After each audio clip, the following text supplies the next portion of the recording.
Hi, welcome to our podcast. I'm your host, Diong, and today I'm joined by my two co-hosts, Jaden and Mia. And in today's episode, we are discussing Wait lah, the Campus Transport Chronicles. So, recently, I came across some alarming statistics. On 19 February 2025, the UKM Strategy Centre reported severe gridlocks between 7 a.m. and 5 p.m. on campus roads, showing the extensive traffic jams across the campus, especially during peak hours. In the broader Klang Valley area, TomTom's 2024 traffic index shows a typical 10-kilometer drive during rush hour takes about 20 to 24 minutes, which is 50 to 55% longer than during smooth traffic conditions. Plus, KL drivers spend roughly 160 hours per year stuck in peak hour jams, burning on average of 1,000 ringgit in fuel, as well as emitting 800 kilograms of carbon dioxide per vehicle. That's an entire semester's worth of time wasted behind the wheel just waiting. And it's happening right here in our campus and in our city. Reading these news got me thinking. As these numbers hit quite close to home, I felt them personally in UKM, so I decided to do a simple experiment on my own, and I recorded two journey styles which I've utilized in the past to commute to school as well as return home, which is driving as well as taking public transport. So here's the video of me driving to school. Enjoy. Okay, hello. I'm gonna do this experiment, and it's currently 10:02 a.m. and I'll drive to school and see how long it takes for me to get there. So here you can see me pulling out from my house to head to campus. The journey from my house to UKM is about 45 kilometers, and on a typical day with smooth traffic like this, it usually takes me about 50 minutes. But something unexpected happened during the recording of this experiment. It turns out I unknowingly filmed it during the Asian Summit 2025, which caused extensive road closures throughout the Klang Valley. Now you probably expect the traffic would be even worse during an event like this, right? But surprisingly, it was the complete opposite. I did a little research online and found out that many people actually chose to either work from home or take the public transport during the summit. And because of that, the roads were noticeably clearer than usual. It actually led to some of the smoothest traffic I've ever experienced at KL. You'll even hear me comment on this later in this clip. Okay, so it's 10:55 a.m. right now, and I arrived just in time for my class. It took about, I would say, 53 minutes plus minus, and today's traffic actually been pretty nice, and there wasn't much cars on the road. 50 minutes to an hour, it's about the average, I would say, for the time it takes for me to drive to school. Yeah, so thank you. Okay, so it's currently 2:50, and I've just finished all my classes, so going back now. So yeah, I was genuinely shocked at how empty the roads were. So what does this tell us? I think a key takeaway here is that the current public transport infrastructure is actually fully capable of handling the daily commutes of most Klang Valley residents. The real issue seems to be that most people actually prefer to just drive, and that overwhelming preference for personal vehicles is, I believe, the core reason why we deal with such chronic congestions, both in KL and also here on our campus. But this little traffic miracle during the Asian Summit shows us that if more people switch to public transport, we could absolutely see a major reduction in traffic jams, even without building new roads. Hello, so now it's 3:53 p.m. and I just got home. So overall, the journey back took about an hour plus minus 5 minutes because I had to go get gas at a petrol station. So I believe that's it for the driving session. So yeah, even recently, I believe our Prime Minister Datuk Seri Anwar Ibrahim echoed this very sentiment, stating that public transport is the future of Kuala Lumpur and not private cars. So in a small conclusion, I believe that a very small shift in this mindset could definitely lead to a very big difference in improving the overall traffic conditions around our cities and across Malaysia as well. So now let's have a look of me commuting to school via public transport instead. Okay, so here's the video. Hello, good morning. Right now it's 7:50 a.m. and today, instead of driving, I'll be taking the MRT. So let's go. Okay, so since I live actually quite near to the MRT station, I'll be walking towards the MRT directly instead of taking a bus. This is the route that I will be taking. Now, something I really want to highlight here for everyone watching is the condition of the path I had to take to the MRT station. The road. As you can see here, I'm walking directly along the edge of a busy road with oncoming traffic right next to me. including large lorries and fast-moving motorcycles. There's no proper sidewalks and no guardrails to separate me from the vehicles. It honestly felt kinda dangerous, and I know a lot of students and commuters have experienced this exact same thing. And if you ever used public transport before in Malaysia, chances are you came across similar issues like broken or vandalized bus stops, faded zebra crossings, or even sidewalks that just disappear halfway. These are not minor inconveniences. They are actual barriers that make people think twice before taking public transport. So yeah, if we truly want to encourage more people to use the system, this is definitely one of the key areas that needs urgent improvement. In my opinion, safe, accessible, and walkable infrastructure isn't a luxury. It is in fact a requirement for a proper public transport system to function. But moving on to a bit of a lighter note, you can see here that I'm taking out my tablet and actually revising for my upcoming classes. There's something that I obviously can't do when I'm behind the wheel when I'm driving. So when I'm driving, my focus is entirely on the road, on navigating, on noticing other cars, on getting there safely. But here, sitting on the MRT and on the buses, I could actually relax a little. I had time to go through, my lecture slides and read, and even just gather my thoughts for the day ahead. And I think that's one of the most underrated benefits of taking public transport. It's not just about moving from point A to point B. It's about how you spend that time. Instead of being stuck in traffic, tense and tired, I was in fact being productive. I got to mentally prepare for my classes, and by the time I arrived, I honestly felt a lot more refreshed than usual. That small shift from driving to simply being a passenger gave me a sense of breathing room. And for students especially, that's something we rarely get enough of. Okay, so I've just arrived at my faculty and it's currently 9:50 a.m. in the morning. So I believe it was 2 hours and it's all the way from my house, walking to the MRT station and waiting for the bus, and all the way here to the engineering faculty of UKM. Hi, just got done with my day. It is currently 4:40 p.m. and I'm waiting at the bus stop for my bus to arrive.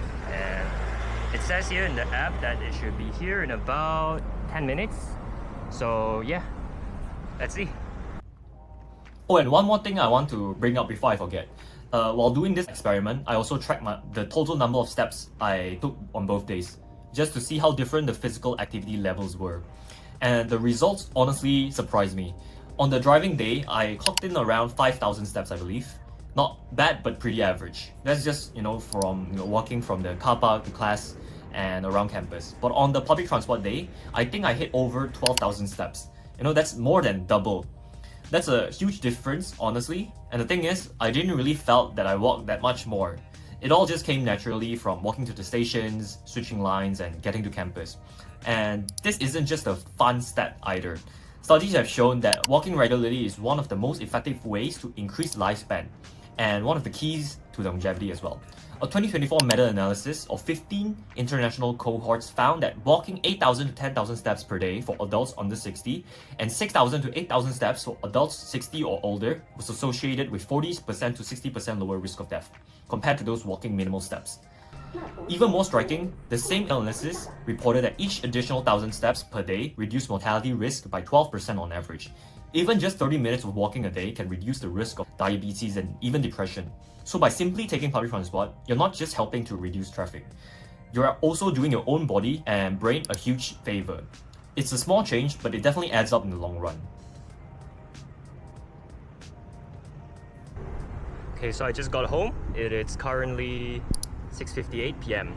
It's about 2 hours and 20 minutes since I left school. And actually I arrived at the MRT station around 6:40, but the walking home took another 10-15 minutes. So 2 hours, 20 minutes. So yeah, that's it. Bye-bye. And that's about it from my experiment. To wrap up my segment, after experiencing both journeys, I can honestly say that public transport is starting to feel more appealing to me. It's healthier, it gives me more time to be productive, and it's actually less stressful than I expected. So moving forward, I'll definitely be making more use of it. And I really do encourage all of you watching to give it a shot too. And before I end, I'll like to leave the viewers with a question. Do you prefer driving or taking public transport? Let us know what you think. We'd love to hear your perspective. I hope my segment was informative, and with that, I'll pass things over to Mia. So hi, I'm TENGKU and I've also prepared something for the podcast. I'm the co-host, and for me, we'll dive into the topic that quietly affects every student, which is the transportation on campus. Now, it doesn't sound super glamorous, but trust me, like any of us has ever missed a class because the bus never come or paid like 10 ringgit over for Grab just to get to the other side of the campus. You know that this is real. Okay, so let me set the scene. It's like 74:45 a.m. and you've got an 8 o'clock lecture. You're standing at the bus stop with 20 other students, and the bus drives and it's full. And some buses even like pass through and will not stop. So you check your phone, no Grab drivers, and when you start walking, you think, why is this so difficult? So, as students, transportation shouldn't be a daily struggle, but like for a lot of us, it is. And today, I will unpack why and how things can change. So let's start with the obvious, which is the everyday challenges. Across Malaysian campuses, including ours, students deal with buses that are often late or irregular, long waits during peak hours, overcrowded buses, unsafe walkways at night, a lack of shaded pedestrian paths, and also almost no cycling infrastructure. It might sound small, but when it's your daily routine, it builds up and it affects your time, energy, and also safety, especially for me as a woman in Malaysia. And I'm not just assuming. I've also like asked students in UKM. So recently, I've conducted a quick survey among 42 students from different years and faculties, and the results are honestly not surprising, but still eye-opening. About like 60% of our respondents were female, and also 40% were male. Most were in year 2 or year 3, and they were students who are on campus almost every day from the morning until like late evening classes. So when I asked how they typically get to class in the Google Forms, 38% use campus buses, 26% walk from their campus, college to the faculties, 19% ride motorcycles, and also 12% use Grab or other e-hailing apps such as InDrive or also Maxim, and only like 5% use bicycles or scooters. So when I asked what transportation issues do you face the most, 67% said buses are delayed or infrequent, and some also said that the system on our phones, which is like Move It or any other familiar systems, they were very unreliable. And 50% said that walking routes at night feel unsafe. 45% mentioned overcrowded buses, and also 40% pointed out like the lack of shelter from rain and sun from the pedestrian walkways.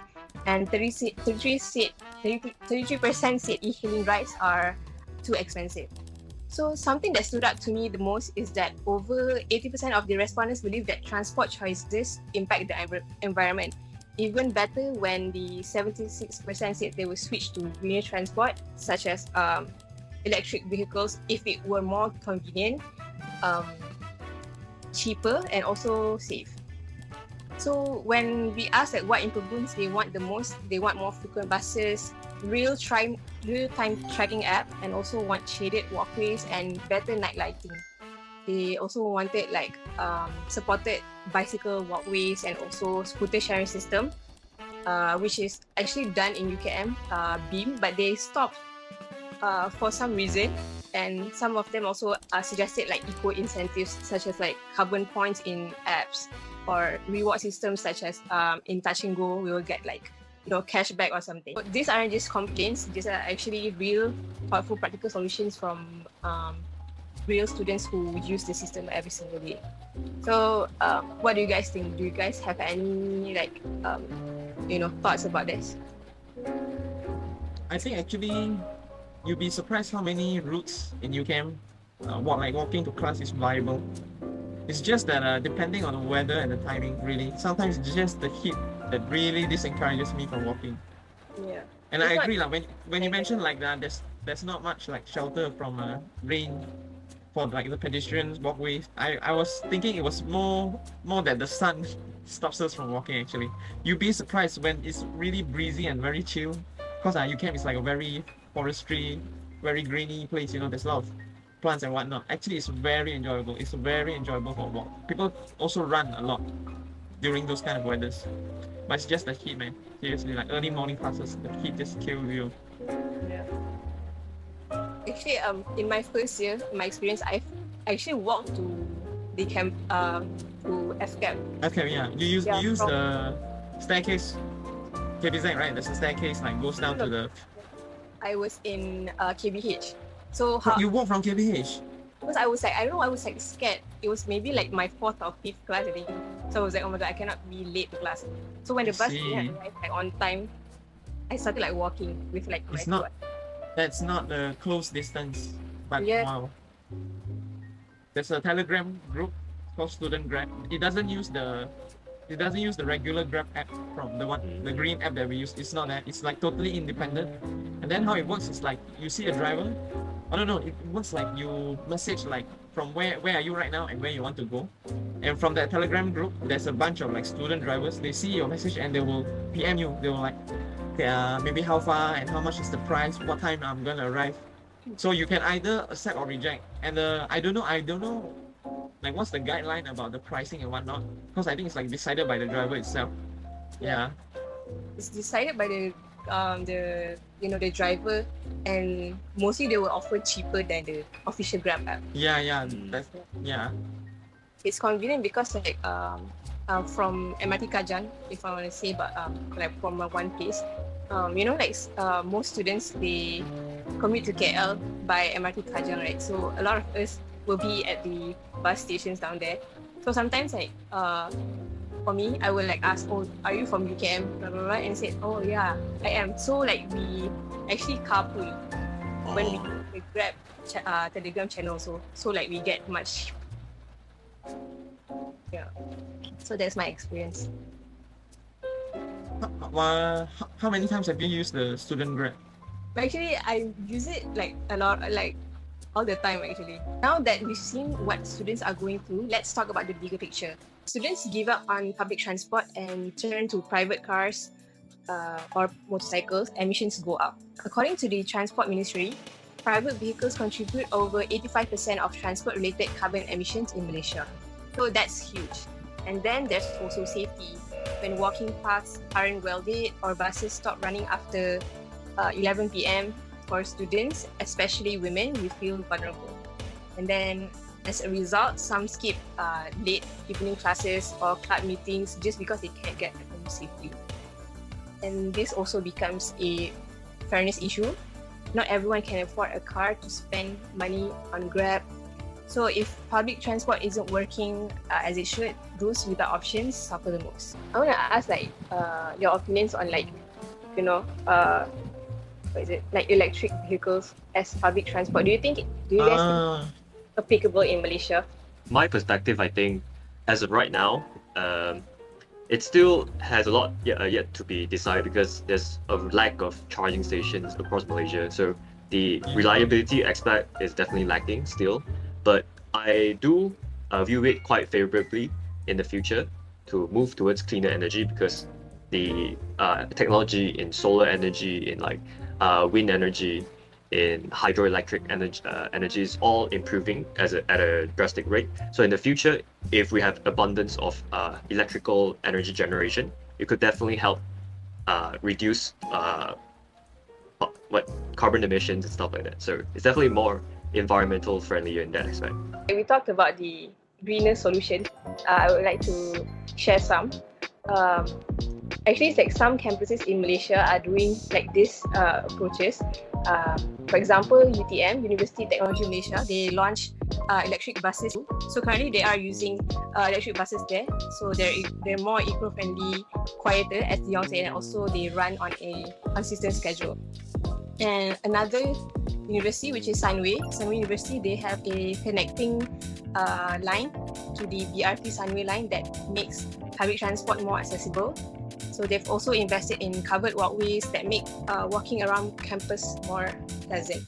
And for Universiti Malaya, they have a green transport campaign with free bike rentals, scooter zones, and also pedestrian bus routes.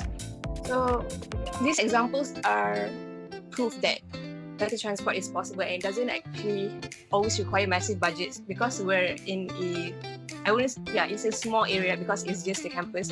Sometimes it's just smart design and also proper planning. We just need to have like a conversation, like small change, so that will make like difference for like hundreds of students, for ourselves and also in the future. So like to wrap things up, I think transportation is more than just to get to class. It's about access, well-being, equity, and also sustainability. For my part, okay, I'm Jaden. I'm going to talk about campus safety and sustainability. Okay, before I want to start, I want to quiz you guys a bit. Okay, can you guys list like what options of transportations are available on UCAM? We sort of brushed upon student grab. That was sort of I wanted to set up a curveball for them, but cats out of the bag, I guess. So yeah. So other than that, what you guys can list? Oh, another thing that Mia mentioned previously, which is the T451. Okay, so what other transportations? Okay, right now I've used the Rapid KL on demand, which is the vans. That was sort of my other curveball.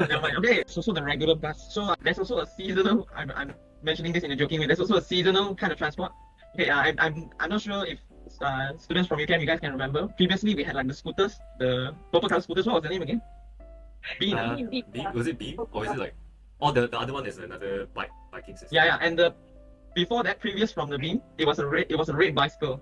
Yeah. Oh, I don't know. Oh, yeah. What was it called again? Wait, I don't know the bicycle because I kind of forgot. I didn't get to. Okay, so right now I'm going to discuss like the policies and what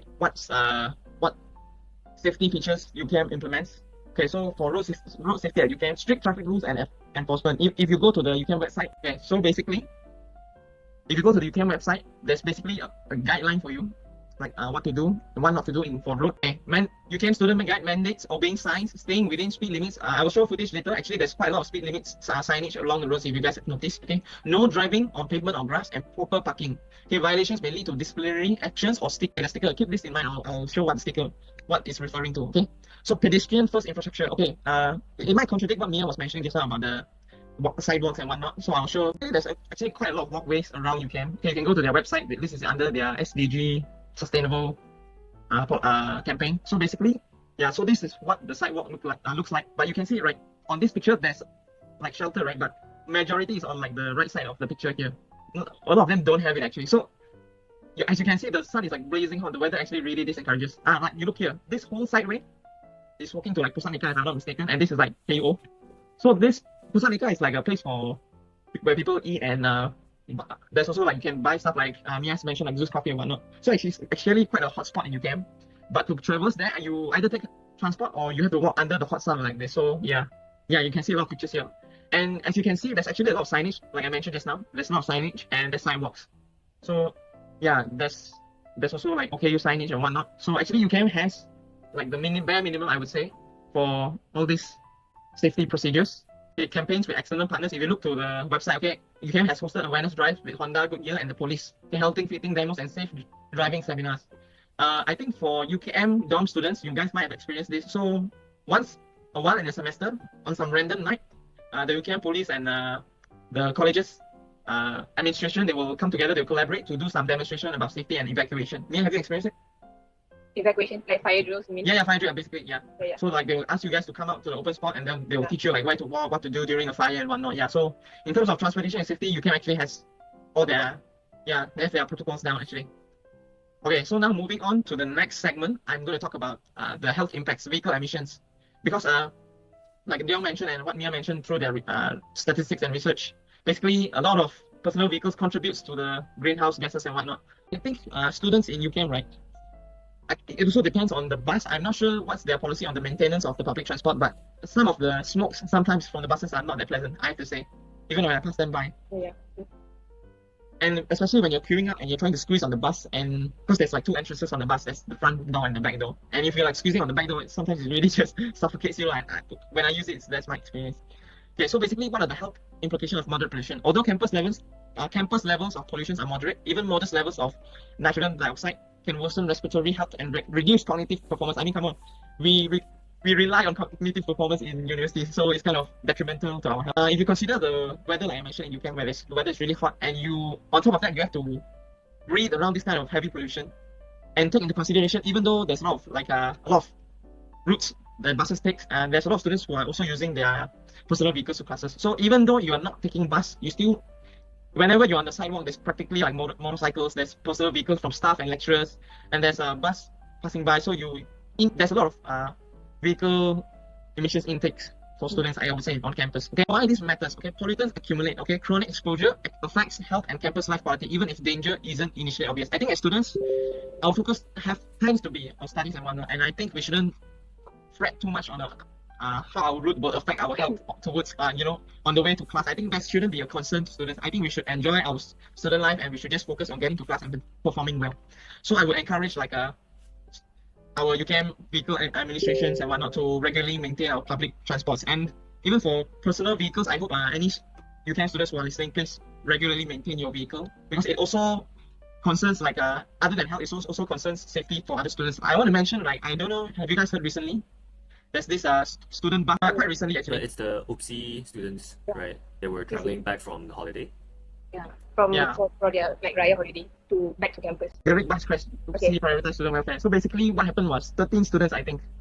Which the bus crash between 15 lives of UPSI students occurred between 12:30 a.m. from Jerit, Terengganu to Tanjung Mani, Perak. So although this didn't occur on campus, there's actually another instance which I'm going to share. There was another incident where it happened on campus, and then the victim was a single person. It was a girl actually, and what happened was another bus collided with another bus, and then the bus, which was hit from behind, hit the girl and hit the railing. She was crushed between the railing and the bus. She did not survive. But I just showed there's a possibility, even though you're using public transport, accidents can happen within campus and outside. And the one that happened within that campus, she wasn't on the bus. She was actually, I forgot, she was getting off the bus or she was getting on the bus, but the accident still happened to her. So I would advocate any listeners, UCAM students listeners, please look out. Even though everything might look alright, any accident can happen any second, okay? So for the last segment, I want to just briefly mention any solutions for both road safety and our air quality. So enhanced rule enforcement, add speed cameras and random spot checks, which UCAM is actually doing now, okay? Educational outreach and orientation workshops, okay? Include hands-on safety training, helmet fitting, cross railings, e-scooter etiquette, which students actually previously used, like we mentioned, the BIN system. Okay, quarterly road audits, okay? Inspect and refresh zebra crossings, fix lighting, paint lines, and report via student app to prevent accidents and unnecessary vehicle idling. Launch student reporting portal. Actually, we do have this, but I would say there's room for improvement. Okay, promote sustainability, mobility, like I mentioned, like e-bike and scooters. And for the listeners, I hope you guys try to protect this e-bike and scooters as well, because I think it's quite a not bad system for short distances, but unfortunately our students, they don't appreciate it, so UCAM doesn't implement it. And this is what it looks like when you're entering UCAM from the main entrance. Okay, so if I pause, you can see the tent, right? The white tent. Basically, normally the UCAM police, they'll sit there. And sometimes they will block off the main entrance. They use the dividers. They will make a very narrow space, and they will inspect each car for a certain sticker, which I will now show you. The sticker looks like this. Okay, can you guys see? Yep. Okay, so basically, this is what it looks like for students. This is the sticker. Pelajar Sesi. Okay, usually every year or every 2 years, students have to renew. They will look at the dates. So let's say you, Mia, this is your last semester, right? So let's say after you graduate, and if you come into UCAM using your own personal vehicle, and when the police they check the dates are not right, they will either ask you to update the date, or they will verify whether you really are a UCAM student. So basically, this is another safety feature UCAM uses. For me, this is what I mean when UCAM students who use their personal vehicles, they can go out late at night and they can come back whenever they like, because they have this sticker. This is how the security guard and the police, they verify you are from UCAM. This sticker is quite useful. So this is how they filter out whether you belong in the UCAM campus or not. So this is one of the safety features. Okay, before I end, I just want to show you guys another video. Okay. Just a quick one. So basically, you guys can see my screen, right? So basically, I recorded this during a night trip back to UCAM. So as you can see, right, as I'm passing by the road during the night, maybe a lot of students, UCAM students are unaware. Actually, we have abundance of street lights during the night. Yeah. But the reason, why Mia mentioned, why female students still feel unsafe, because if you look at the sidewalks, it's actually quite empty. It's quite ghostly at night sometimes. It can be quite empty, so it still feels quite unsafe. And it's But not in- like this in the whole UCAM. So if you go Exactly. from KKM or KIZ, where it's very steep, I don't think there's much. I'm sorry, I just mentioned there's signage and there's a crosswalk, so there's abundance of safety features. I keep going. Potholes again. Yeah, so basically, for junctions, there's also a mirror. Yeah, so basically, I just wanted to share how it looks like in UCAM during the night. Yeah, basically that's it. I believe that marks the end of today's episode. Thank you to all our listeners from students and maybe some lecturers. So yeah, thank you so much. Anything else my co-host want to add? Just stay safe Yeah. and enjoy the campus life in UCAM, I would So say. enjoy. Alright. Yeah, that's it. So for me, I think that we should always like voice our opinions. And so if you have any suggestions to the administrations, we shouldn't be shy or embarrassed or scared. So you have a right as a student, so voice it out. Alright, so that's it. Bye bye. Thanks guys.